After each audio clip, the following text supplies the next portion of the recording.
आम आदमी पार्टी के उम्मीदवार अपना नामांकन दर्ज करने के लिए पहुंचने लगे हैं। हमारे साथ विकास गोयल हैं इस वक्त, जो नामांकन दर्ज करेंगे आम आदमी पार्टी की तरफ से। ये एमसीडी में नेता विपक्ष भी रह चुके हैं।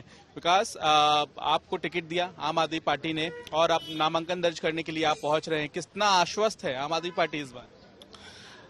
पहले तो मैं अपने शीर्ष नेतृत्व का बहुत बहुत धन्यवाद करता हूं कि उन्होंने मुझे फिर से विश्वास जताया। और जहां तक आश्वस्त की बात है, मुझे नहीं लगता अब की बार आम आदमी पार्टी के आगे कोई भी चुनौती है, क्योंकि जिस तरह अरविंद केजरीवाल जी की सरकार ने दिल्ली में काम किए हैं, जो बिजली फ्री करने का हो, शिक्षा में एक क्रांति लेके आए हैं, हॉस्पिटल अच्छे किए हैं, मोहल्ला क्लिनिक खोले, बिजली फ्री की, पानी फ्री किया, महिलाओं की यात्रा फ्री की। एक तरफ इतने काम हुए, दूसरी तरफ पिछले 15 से 16 साल में भारतीय जनता पार्टी ने सिवाय भ्रष्टाचार के कूड़े के पहाड़ बनाने के अलावा कोई काम नहीं किया। जो दिल्ली की जनता ने उन्हें साफ सफाई की जिम्मेदारी दी थी, कोई काम उन्होंने 15-16 साल में नहीं किया, ना कर्मचारी को तनख्वाह दे के पाए। तो दिल्ली की जनता बिल्कुल तैयार बैठी है उनको एमसीडी से बाहर निकालने के लिए। और 250 में से कम 230 सीटें आम आदमी पार्टी जीत रही है। कहीं मुझे नहीं लग रहा कोई भी टक्कर में भी है। नर्वस हैं? नहीं, बिल्कुल नर्वस नहीं हूँ। मैं बिल्कुल कॉन्फिडेंट हूँ और सिर्फ अपने वार्ड के लिए नहीं, पूरी दिल्ली के लिए कॉन्फिडेंट हूँ कि आम आदमी पार्टी की 230 सीटें आएंगी और आम आदमी पार्टी की सरकार एमसीडी में भी बनेगी।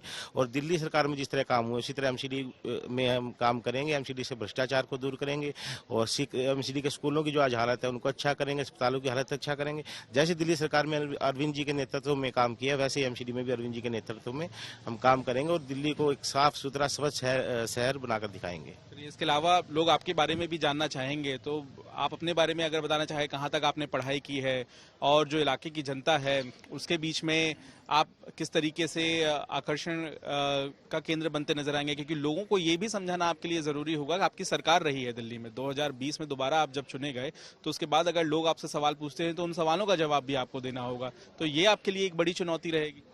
देखिए, मैं क्षेत्र में लगातार संपर्क में हूं, क्योंकि जब आपको पता होगा 6 महीने बाद पहले चुनाव भी टाल दिए गए थे, तो मेरे एरिया में 25% एरिया ऐड हुआ है, 70% एरिया पहले वाला ही है। तो मैं अभी उस 6 महीने से ही अपने पूरी विधानसभा में ही मैं लगातार लोगों से संपर्क में हूँ। तो कहीं भी ऐसी एंटी इनकम वैसी दिल्ली सरकार के लिए नहीं है। लोग अरविंद केजरीवाल जी के काम की तारीफ कर रहे हैं और एमसीडी को अब लोगों में पहले वाली बात नहीं, एमसीडी लोग बिल्कुल जागरूक है, उन्हें पता है कि कौन सा काम एमसीडी का, कौन सा दिल्ली सरकार का है और वो अच्छे से इस बात को समझ रहे हैं। कहीं भी कोई एंटी इनकम वैसी दिल्ली सरकार के लिए नहीं है। तो पूजा पाठ किया? बिल्कुल।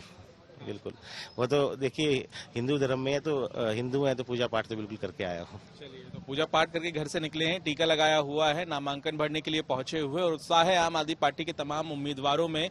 और पिछले कई महीनों से लगातार आम आदमी पार्टी मांग कर रही थी चुनाव की, और अब वो दिन आ गया है जब नामांकन भरने के लिए उम्मीदवार जा रहे हैं। और देखना होगा आगे का कैंपेन किस तरह का आम आदमी पार्टी का होता है। कैमरामैन अश्ली हेलन के साथ पंकज जैन, दिल्ली तक के लिए।